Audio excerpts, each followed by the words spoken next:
ನಮಸ್ಕಾರ ಸ್ನೇಹಿತರೆ. ಈ ದಿನ ಶ್ರೀ ವರಮಹಾಲಕ್ಷ್ಮಿ ಪೂಜೆಯ ಕಥೆಯ ಬಗ್ಗೆ ನಾವಿವತ್ತು ತಿಳಿದುಕೊಳ್ಳೋಣ. ಕಥೆಯ ಆರಂಭ. ಪೂರ್ವಕಾಲದಲ್ಲಿಯೇ ವಿದರ್ಭ ಎಂಬ ರಾಜ್ಯವು ಸಕಲ ಸಂಪತ್ತಿನಿಂದ ಸಮೃದ್ಧಿ ಹೊಂದಿದ ರಾಜ್ಯವಾಗಿತ್ತು. ಈ ಯಾವ ರಾಜ್ಯದಲ್ಲಿ ಕುಂಡನಿ ಎಂಬ ಹೆಸರಿನ ನಗರ ಹೊಂದಿತ್ತು. ಇದು ಸಿರಿ ಧನ, ಕನಕ, ಧಾನ್ಯ, ಗುಡಿ, ಕೈಗಾರಿಕೆ, ಕುಲದ ಕಸುಬುದಾರರಿಂದಲೂ ವೈಶ್ಯ, ಶೂದ್ರ ಹಾಗೂ ಬ್ರಾಹ್ಮಣರಿಂದಲೂ ತಮ್ಮ ತಮ್ಮ ಕಾರ್ಯದಲ್ಲಿ ಅಭಿವೃದ್ಧಿ ಹೊಂದುವವರೊಂದಿಗೂ ಆದರ್ಶ ನಗರವಾಗಿ ಸರ್ವ ಲಕ್ಷಣಗಳಿಂದ ಶೋಭಾಯಮಾನವಾಗಿ ಬೆಳೆದಿತ್ತು. ಸರ್ವಧರ್ಮೀಯರು ಪರಧರ್ಮರೊಂದಿಗೆ ಸಹೋದರರಂತೆ ನಡೆದುಕೊಳ್ಳುತ್ತಿದ್ದರು. ತಮ್ಮ ಕಾಯಕದೊಂದಿಗೆ ಉಂಡುಟ್ಟು ಸುಖಿ ಜೀವನ ನಡೆಸುತ್ತಿದ್ದರು. ಈ ಕುಂಡನಿ ನಗರದಲ್ಲಿ ಧರ್ಮದಂತೆ ನಡೆಯುವ ಶಾಸ್ತ್ರ ಸಮ್ಮತವಾದ ಒಂದು ಬ್ರಾಹ್ಮಣರ ಮನೆಯೊಂದಿತ್ತು. ಆ ಮನೆಯಲ್ಲಿ ಅತ್ತೆ ಮಾವರಿಗೆ ಮುದ್ದಿನ ಸೊಸೆಯಾಗಿಯೂ ಪತಿಗೆ ತಕ್ಕ ಸತಿಯಾಗಿಯೂ ಪತಿಯೇ ಪರದೈವವೆಂದು ತಿಳಿದು ಚಾರುಮತಿ ಎಂಬ ಸೊಸೆಯಿದ್ದಳು. ಇವಳು ಸುಶೀಲೆಯೂ ವಿದ್ಯಾವತಿಯೂ ಗೃಹ ಕಾರ್ಯಚತುರಳು, ಮೃದು ಭಾಷೆಯ ಆಗಿದ್ದಳು. ಸರ್ವಳು ಒಂದಾಗಿ ಬೆರೆತು ಅವರ ಕಷ್ಟ ಕಾರ್ಯದಲ್ಲಿ ತನ್ನನ್ನು ತೊಡಗಿಸಿಕೊಳ್ಳುವಳಾಗಿದ್ದಳು. ಚಾರುಮತಿಯನ್ನು ಕುರಿತು ಊರವರು ಪೂರ್ವಜಿತ ಪುಣ್ಯದ ಫಲದಿಂದ ಜನಿಸಿ ಬಂದವಳೆಂದು ಮಾತನಾಡಿಕೊಳ್ಳುತ್ತಿದ್ದರು. ಚಾರುಮತಿಯ ಬಗ್ಗೆ ಹೀಗಿರುತ್ತಿರುವ ಒಂದು ದಿನ ಬೆಳಗಿನ ಜಾವ ನಿದ್ರಿಸುತ್ತಿರುವಾಗ ಅವಳೊಂದು ಸ್ವಪ್ನ ಕಂಡಳು. ಸ್ವಪ್ನದಲ್ಲಿ ಸರ್ವಾಲಂಕಾರ ಶೋಭಿತೆಯಾದ ಕಮಲವದನೆಯಾದ ದೇವಿಯೊಬ್ಬಳು ಕಾಣಿಸಿಕೊಂಡಳು. ಚಾರುಮತಿಯನ್ನು ಕುರಿತು ಹೀಗೆ ಅಪ್ಪಣೆ ಕೊಟ್ಟಳು. ನಿನ್ನ ಅತ್ತೆ ಮಾವರ ಸೇವೆ, ಪತಿಯ ಸಕಲ ಇಷ್ಟಾರ್ಥಗಳನ್ನು ಪೂರೈಸುವ ರೀತಿ, ಸಮಾಜದ ದೀನ ದುಃಖಿಗಳಿಗೆ ಸಾಧ್ಯವಾದ ಸಹಕಾರ ಕೊಟ್ಟು ಸಹಕರಿಸುವ ನಿನ್ನ ಗುಣಕ್ಕೆ ದೇವರು ಹಾಗೂ ಧರ್ಮ ಕಾರ್ಯಗಳಲ್ಲಿ ನಿನ್ನ ನಿಷ್ಠೆ, ಭಕ್ತಿಗೆ ಮೆಚ್ಚಿಕೊಂಡು ನಿನಗೆ ಶ್ರೇಷ್ಠವಾದ ವರಗಳನ್ನು ಕರುಣಿಸಲೆಂದು ನಾನೇ ಬಂದಿದ್ದೇನೆ. ಆದಿದೇವತೆಯಾದ ಶ್ರೀ ವರಮಹಾಲಕ್ಷ್ಮಿಯು ನಾನೇ ನಿನಗೆ ಒಳ್ಳೆಯದಕ್ಕಾಗಿ ವಿಚಾರಗಳನ್ನು ಹೇಳುತ್ತೇನೆ, ಲಕ್ಷ್ಯವಿಟ್ಟು ಕೇಳು ಎಂದು ಹೇಳಲು ಪ್ರಾರಂಭಿಸಿದಳು. ಸ್ವಪ್ನದಲ್ಲಿ ಚಾರುಮತಿಗೆ ಶ್ರೀ ವರಮಹಾಲಕ್ಷ್ಮಿಯು ಸವಿವರವಾಗಿ ಹೇಳಿದ ಶ್ರೀ ವರಮಹಾಲಕ್ಷ್ಮಿ ಪೂಜಾ ವ್ರತದ ಎಲ್ಲ ವಿಧಿವಿಧಾನಗಳನ್ನು ಏಕನಿಷ್ಠೆಯಿಂದ ಕೇಳಿ ತಿಳಿದುಕೊಂಡು ಧನ್ಯವಾದನೆಂದು ಹೇಳಿದಳು. ಈ ರೀತಿಯಾಗಿ ನನಗೆ ಸಾಕ್ಷಾತ್ ನಾರಾಯಣ ಪ್ರಿಯೆಯಾದ ಶ್ರೀ ವರಮಹಾಲಕ್ಷ್ಮಿಯೇ ನನ್ನ ನಿಷ್ಠೆ ಭಕ್ತಿಗೆ ಮೆಚ್ಚಿ ಪ್ರಕಟಗೊಂಡು ದರ್ಶನ ಕೊಟ್ಟು ಆಶೀರ್ವದಿಸಿ ನನ್ನ ಪೂರ್ವಜನ್ಮದ ಸುಕೃತದ ಫಲವೇ ಸರಿ ಎಂದಳು.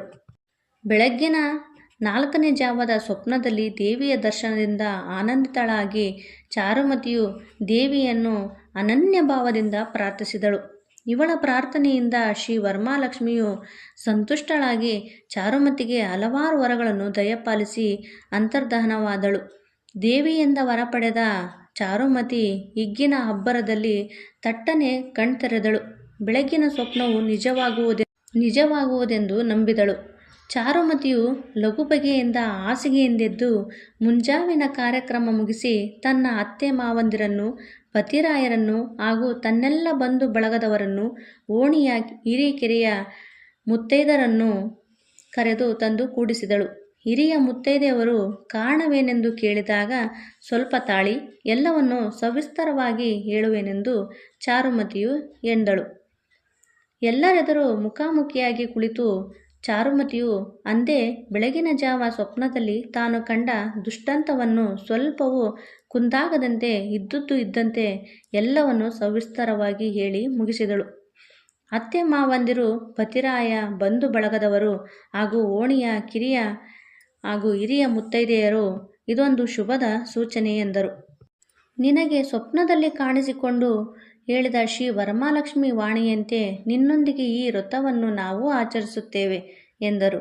ಹೂಗಳು, ಸುಗಂಧದಿಂದ ನಿರ್ಮಿತವಾದ ಹೂಮಾಲೆಯಿಂದ ದಾರವು ಶ್ರೀ ಹರಿಯ ಸಿರಿ ಮುಕುಟ ಕೊರಳ ಸೇರುವಂತೆ ನಿನ್ನ ನಿಷ್ಠೆ ಭಕ್ತಿಯ ಪ್ರಭಾವದಿಂದ ನಾವು ಶ್ರೀ ವರಮಹಾಲಕ್ಷ್ಮಿಯ ದಿವ್ಯ ಶಕ್ತಿಯ ಕೃಪೆಯಿಂದ ಸಕಲ ಫಲಗಳನ್ನು ಪಡೆಯೋಣ ಎಂದರು. ಜಾತಕ ಪಕ್ಷಿಯಂತೆ ಶ್ರೀ ವರಮಹಾಲಕ್ಷ್ಮಿ ವ್ರತ ಪೂಜೆಗಾಗಿ ಕಾಯತೊಡಗಿದರು. ಸೃಷ್ಟಿಯ ನಿಯಮಾನುಸಾರ ಋತುಗಳು ಬದಲಾಗಿ ವರ್ಷ ಋತು ಬಂದೇ ಬಿಟ್ಟಿತು. ಮೇಘರಾಜನು ಇಳೆಯಿಂದ ಮಡಿ ಮಾಡಿದನು. ರೈತಾಪಿ ಜನರು ಆನಂದದಿಂದಿದ್ದರು.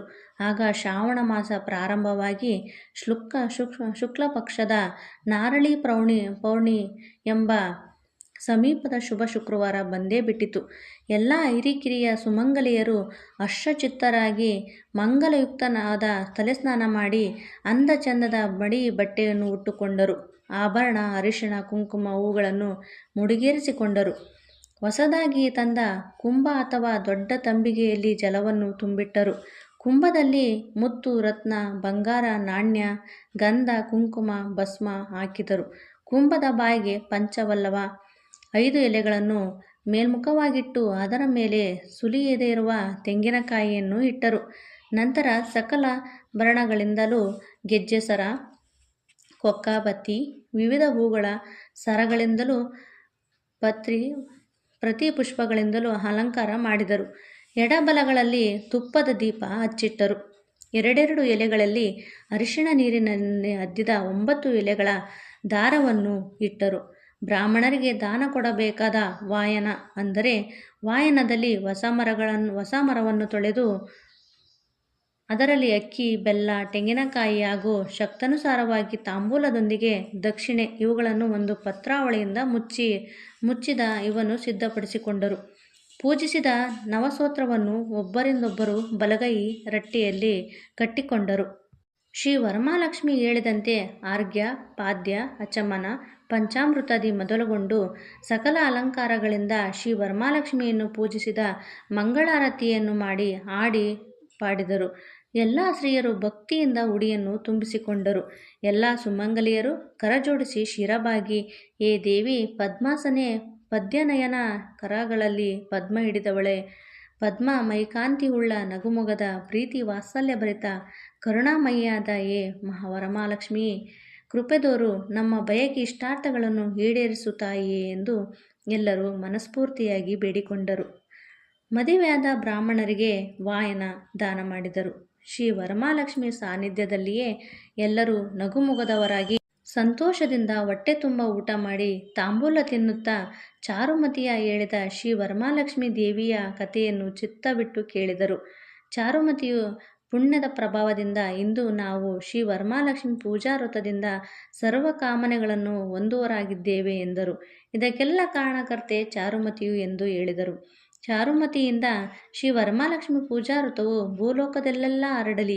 ಚಾರುಮತಿಗೆ ಶ್ರೀ ವರಮಹಾಲಕ್ಷ್ಮಿಯು ಸಕಲ ಐಶ್ವರ್ಯ ಕರುಣಿಸಿ ಭಾಗ್ಯವಂತಳನ್ನಾಗಿ ಮಾಡಲೆಂದು ಎಲ್ಲರೂ ಬಾಯ್ತುಂಬ ಹರಸಿದರು.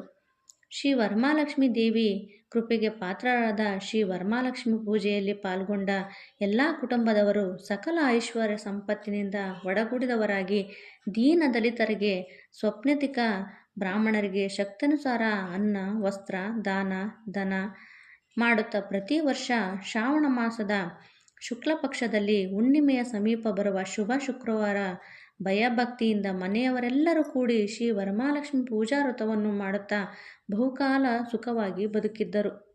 ಶುಭ ಮಂಗಲಕರವಾದ ಶ್ರೀ ವರಮಹಾಲಕ್ಷ್ಮಿ ಪೂಜಾ ವ್ರತವನ್ನು ಪ್ರತಿ ವರ್ಷ ನಡೆಸುತ್ತಾ ಅನ್ನ, ವಸ್ತ್ರದ ದಾನ ಹಾಗೂ ಧಾನ್ಯ ದಾನ ಮಾಡುತ್ತಾ ಚಾರುಮತಿಯು ಸತಿ ಸಾವಿತ್ರಿಯಂತೆ ಶೋಭಾಯಮಾನಳಾಗಿ ಬಾಳಿದಳು.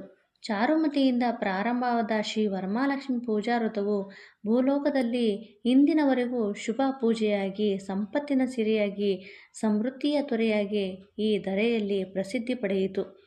ಶಿವ ಮಹಾದೇವನು ಪಾರ್ವತಿಯನ್ನು ಕುರಿತು ಹೀಗೆ ಹೇಳಿದನು. ಹೇ ಪ್ರಿಯ ಸತಿಯಾದ ದೇವಿ ಪಾರ್ವತಿಯೇ, ಶುಭಕರವಾದ ಶ್ರೀ ವರಮಹಾಲಕ್ಷ್ಮಿ ಪೂಜಾ ವ್ರತವನ್ನು ಲೋಕಹಿತಕ್ಕಾಗಿ ಕೇಳಬಯಸಿದ ನಿನಗೆ ಮಂಗಲವಾಗಲಿ. ನಿನ್ನಿಂದ ಪ್ರಕಟಗೊಂಡ ಈ ಶ್ರೀ ವರಮಹಾಲಕ್ಷ್ಮಿ ಪೂಜಾ ವ್ರತವನ್ನು ಪುರುಷರಾಗಲಿ ಮಹಿಳೆಯರಾಗಲಿ ಯಾರು ಬೇಕಾದರೂ ಶುದ್ಧ ಮನಸ್ಸಿನಿಂದ ನಿಷ್ಠಾಭಕ್ತಿಯಿಂದ ಆಚರಿಸುವರೋ ಅಂಥವರಿಗೆ ಶ್ರೀ ವರಮಹಾಲಕ್ಷ್ಮಿಯು ಆಯುರಾರೋಗ್ಯ, ಸಿರಿ ಸಂಪತ್ತು ಕರುಣಿಸಿ ಇಹ ಪರಹ ಜನ್ಮಗಳಲ್ಲಿ ದೀರ್ಘ ಸುಖಿಗಳಾಗಿ ಬಹುಕಾಲ ಬಾಳು ನಡೆಸುವಂತಾಗಲಿ ಎನ್ನಲು ಮಾತಾ ಪಾರ್ವತಿಯು ಶಿವನನ್ನು ಕುರಿತು ಹೀಗೆ ಹೇಳಿದಳು. ಹೇ ಶಿವನೇ, ನಿಮಿತ್ತ ಮಾತ್ರಳಾದ ನನ್ನಿಂದ ಪ್ರಕಟವಾದ ಶ್ರೀ ವರಮಹಾಲಕ್ಷ್ಮಿ ಪೂಜಾ ವ್ರತ ಕಥೆಯನ್ನು ಯಾರು ಭಕ್ತಿಯಿಂದ ಓದುವರೋ, ಯಾರು ಭಕ್ತಿಯಿಂದ ಕೇಳುವರೋ, ಪೂಜಿಸಿ ಹೇಳುವರೋ ಅಂಥವರ ತಾಪ ಪಾಪ ಕಂಟಕ ಪರಿಹಾರವಾಗಿ ಬಾಳಿನಲ್ಲಿ ಸುಖ ಶಾಂತಿ ನೆಮ್ಮದಿ ನೆಲೆಗೊಂಡು ಬಹು ದಿವಸಗಳವರೆಗೆ ಸುಖಿಗಳಾಗಿ ಬಾಳುವರು ಮತ್ತು ಸಂತೋಷವಾಗಿ ಆನಂದದಿಂದ ಸಂಸಾರ ಜೀವನದಲ್ಲಿ ಸುಖವಾಗಿ ಬಾಳುವರು. ಈ ಪ್ರಕಾರವಾಗಿ ಶ್ರೀ ಭವಿಷ್ಯೋತ್ತರ ಪುರಾಣದಲ್ಲಿ ಶಿವ ಪಾರ್ವತಿಯ ಸಂವಾದ ರೂಪದಲ್ಲಿ ಬರುವ ಶ್ರೀ ವರಮಹಾಲಕ್ಷ್ಮಿ ಪೂಜಾ ವ್ರತ ಕಥೆಯು ಸಂಕ್ಷಿಪ್ತ ರೂಪದಲ್ಲಿ ಸಂಪನ್ನಗೊಂಡಿದೆ. ಶ್ರೀ ವರಮಹಾಲಕ್ಷ್ಮಿಯೇ ನಮಃ. ಎಲ್ಲರಿಗೂ ಆಯುರಾರೋಗ್ಯ ಸುಖ ಶಾಂತಿ ನೆಮ್ಮದಿ ಕೊಟ್ಟು ಕಾಪಾಡಮ್ಮ. ಎಲ್ಲರಿಗೂ ಒಳ್ಳೆಯದಾಗಲಿ.